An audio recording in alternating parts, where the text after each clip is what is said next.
This is Jonathan Agatha for Pro Boxing Fans, joined by troublesome Jordan Thompson, unbeaten cruiserweight, back out Saturday in Manchester.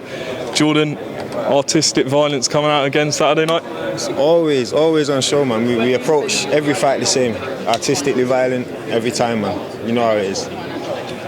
Another fight in Manchester. It's becoming you can't getting used to it. Back home, this is my hometown, man. That's where I was born. This is where I was raised. This place built me. It's made me who I am. So it's always a pleasure to come back to Manchester.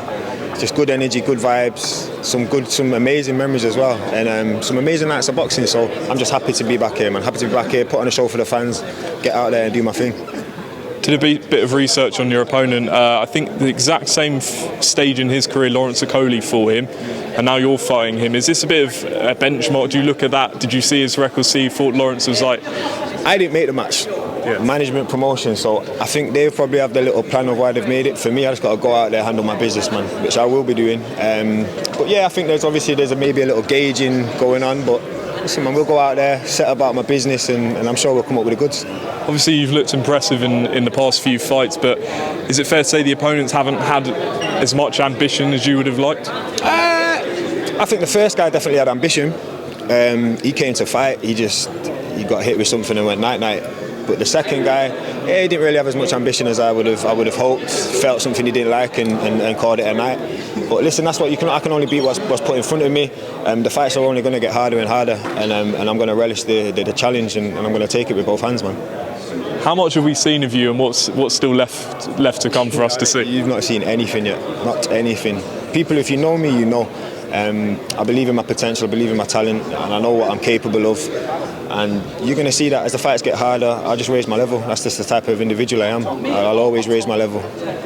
This year, there's a couple of the sort of domestic titles vacant. Is that something you're looking at? Straps. I want all the belts, 100%. My management know it. I know it. We'll be coming for the belts, man. Like I say, when the opportunities present themselves, I'll be taking them with both hands, and I will be making them mine. But listen, like we know, this is a process. You've got to trust the process, enjoy the process, and patience is a virtue. Don't get complacent with your patience, but at the same time, patience is a virtue, man. At the end of the day, there's got to be a method to the madness. So me, I can't just be running around fighting everyone. At the same time as I'm willing to fight anyone, I'm not a dummy. You know what I'm trying to say? So that's why I've got an amazing management team, best promotional team in the business, and they're going to head me and direct me in the right direction. In your opinion, obviously we've got the European cruiserweight fight between Dillian Smith and McCarthy. How far do you think you are from that level in your head? I'm at that. I've been at that level in my head. I've been at that level. I've always been ready for that. I've been in there with guys sparring, but I've been in there with guys. I know what I can do. I know my capability, and I think people who know me know that as well. With me, it's just about, like I said, timing. Been a hell of a stop-start career. This is the first time. I think this is the fastest I've ever had 3 fights on the bounce, which is just an amazing and a blessed position to be in. So we're going to use that momentum, and we're going to set about the cruiserweight division this year, I'm sure.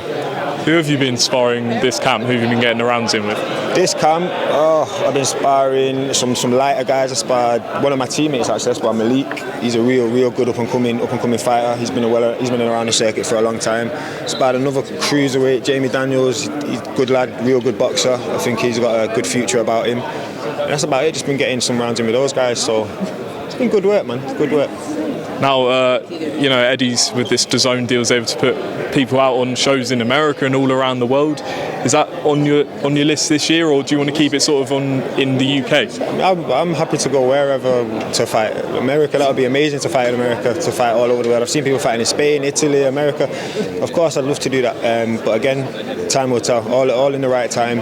There's no rush. So when the time comes, again, we'll be there. And your prediction for Saturday night, how do you see it going? Who? Me? Your fight, yeah. Knockout win, me. Don't know around though yet. And next week, Tyson Fury against Dillian Whyte coming up. Obviously, you sparred Tyson Fury. What do you expect from next week's fight? What do I expect? I expect an amazing fight. It's going to be interesting. I think it all depends on how Tyson approaches the fight. I think the ball is kind of in his court.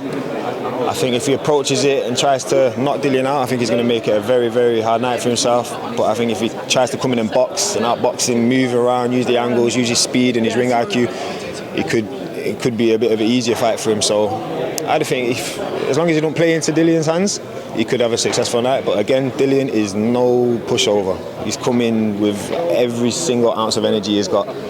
So and I think he's got probably the most will to win out of any man who Tyson's fought, I think, in his whole career, to be fair. So it's going to be an amazing fight. It's definitely going to be one for the fans to enjoy. I'm going to be sat there with my popcorn, so definitely be tuning in.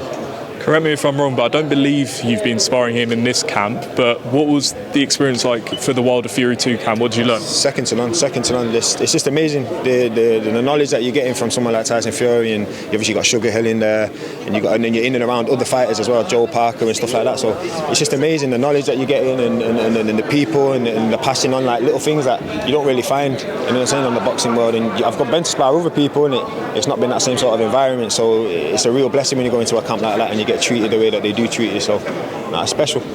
I was going to say, from what I've heard from other sparring partners, Tyson really takes his time to speak to his sparring partners, not just spar them, but also to give them advice on their career. Is that what happens? 100%, man. He's a real open book. So I don't really tell anyone too much of the conversations that I had, but they're special, they mean a lot, and they help. They do help. All right, Jordan, appreciate you talking to pro boxing fans, and we look forward to the next stage of your career on Saturday night. No doubt.